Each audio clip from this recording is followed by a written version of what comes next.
Hello and welcome to Morning Coffee with Maddog Merv. Today it's a brisk. It's got to be about 33, 34 out here. But we got a lot of fun stuff going on. Let's get right to it and check it out. Welcome to Morning Coffee. Maddog Merv today. Got our French roast this morning Bagel. again. I wonder I'm a big fat guy. I mean, And then holy they cow. I always had a schmear. A schmear. He's probably going for bagels. He's trying to steal. Oh my gosh, I can't even believe it. I have no clue. And I got a bunch of chores to do. Oh, who wants to do that? So this week's shout out goes to a channel called History in the Dark. And I may have mentioned them once before. I don't know. I'm getting old and dementia's setting in, and I can't remember if I actually said anything about them or not. But History in the Dark. Of course, I've been doing a lot of research and study on ships lately, and they have some great pieces. So if you get a chance, check them out. History in the Dark. Well, I'm hoping that you folks got something out of last weekend's trip to Dave's house. The Nova is, his passion, kind of like I am with Cougars, Mustangs, and he's owned several over the years, like I have with Cougars and Mustangs, but he wanted to, one more build. And so a few years ago he found one, and unfortunately paid like 3 times what it was actually worth, in the world. But because the muscle car market just went right through the roof right before COVID, and during COVID, he wound up paying a lot of money for that car, and that's what people are getting for them. There's a lot of guys that are willing to pay a lot of money for these cars, and you see the condition it's in. It's not bad, but for what let's just say, for what we're used to paying for those older cars and the conditions they're in and whatnot, it was a lot of money. And I find it very interesting that, us old car guys would even think about spending boatloads of cash on these old cars. Now, yes, you can spend 20 grand in restoration, 30 grand in restoration, and have a car that's worth 30 grand. Yeah, great. But some things we do forget is those old cars from the 60s and 70s. The suspensions were horrible. The handling was horrible. Acceleration was great. Trying to stop them, not so much. The old AM radio, not so much. And if you were lucky, you had air conditioning that maybe worked sometimes. So that's great. My point being is, they're great. They're classic body styles and they look wonderful. I think sometimes that I really want to get a nice restored one, and I'd have to trade my Mustang in. I'd have to sell my Mustang to get it. There's no way. There's no way. The creature comforts, power windows, there's a lot to be said for that when you're an old fart like me.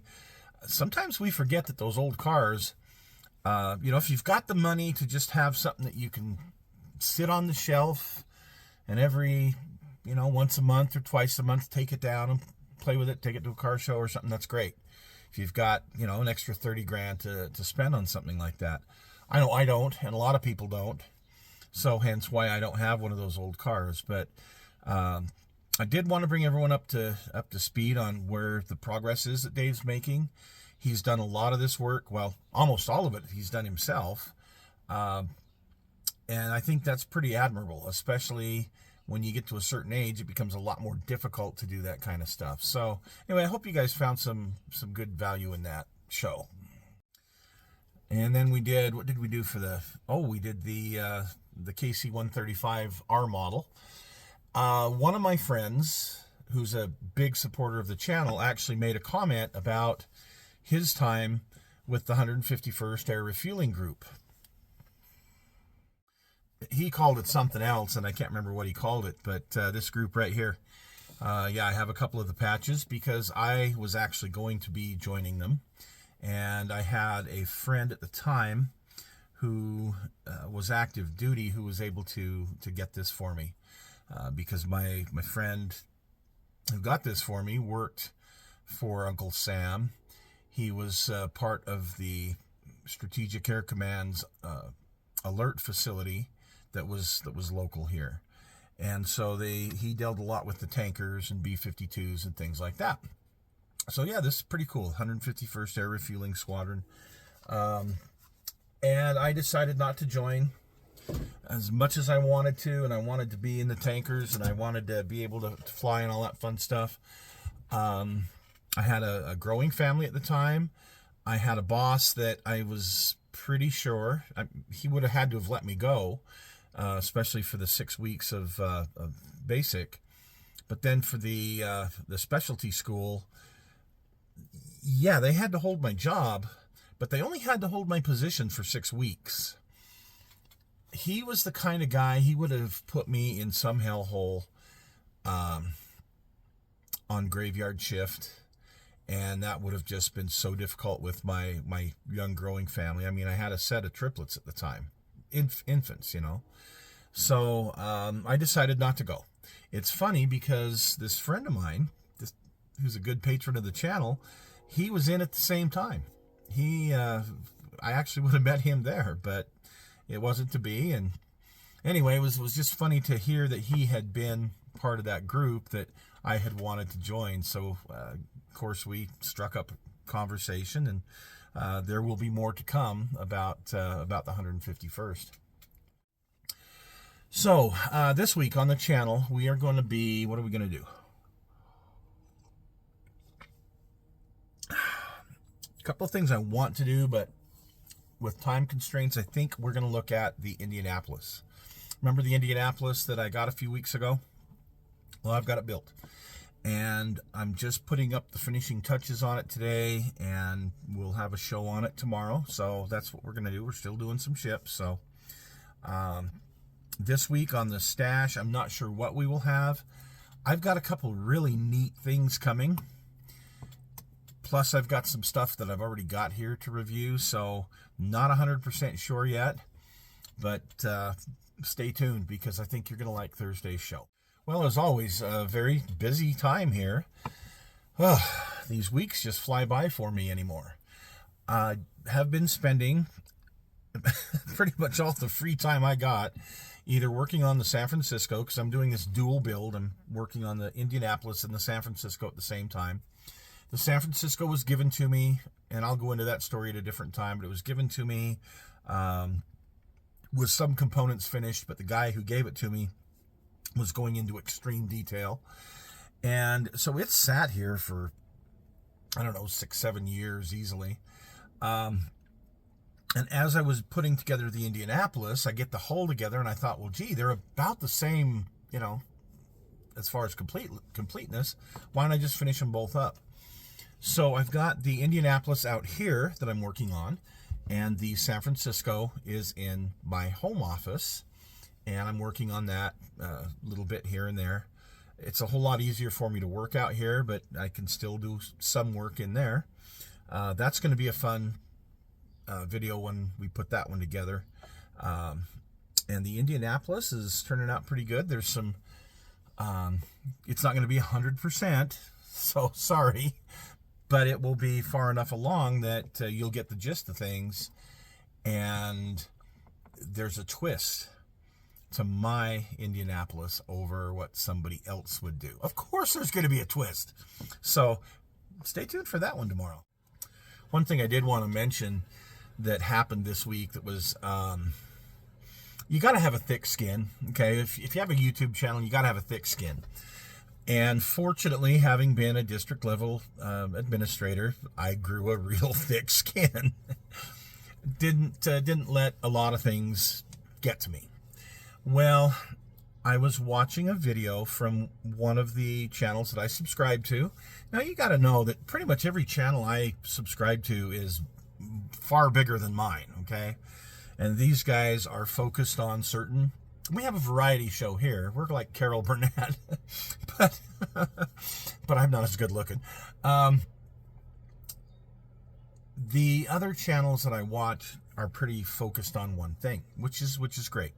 And so they have 1 billion subscribers. This one channel, I like the information that they have usually. They put out a new video. Now, I'm not going to say the channel because that's just not how I roll. But I've given them a shout out before because I like their content. And this title for this battle, if you will, check it out, because what is in the video turns out being in the video is just about a certain class of ships. Okay. Well, I've seen enough videos on that class of ships. I really didn't learn a whole lot new, but it was nice to see it anyway. My point being is what was up front and saying, here's what it is and what it actually played.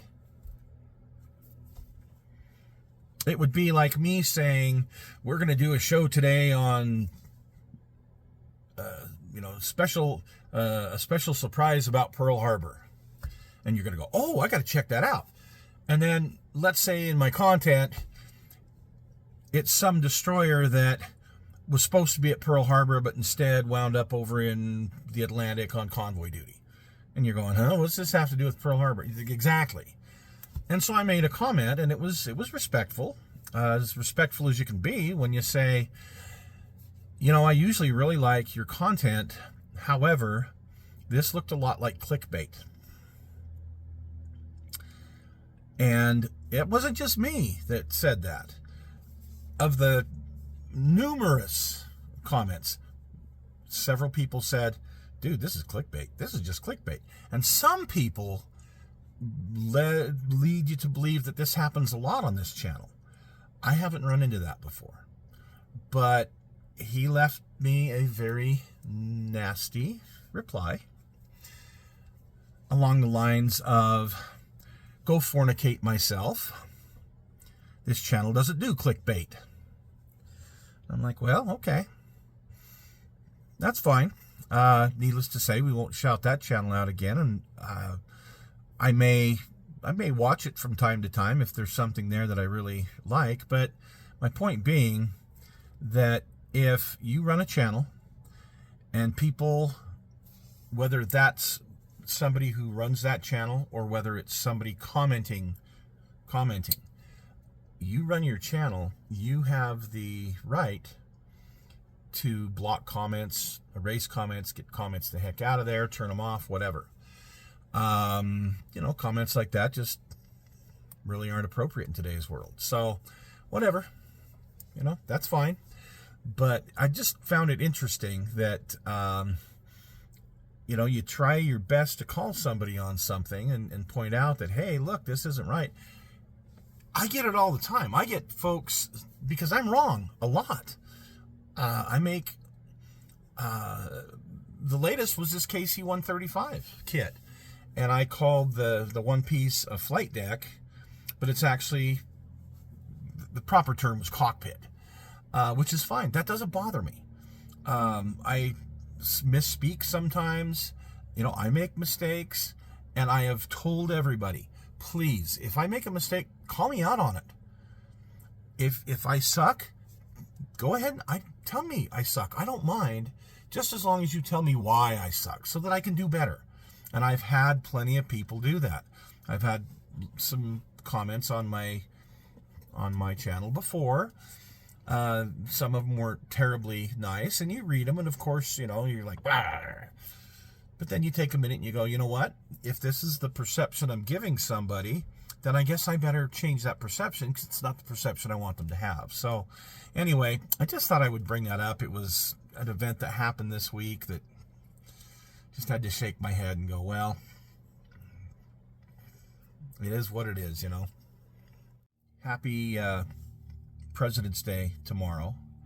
And normally we would do some kind of, president-themed. We're not going to this. That's not going to happen this year. Sorry. So you guys have a very good week. Hopefully, most of you don't have to work tomorrow. We'll see. Be nice if you have it off. But check out the show on the USS Indianapolis. I think you'll find it interesting. So take care. We'll see you tomorrow.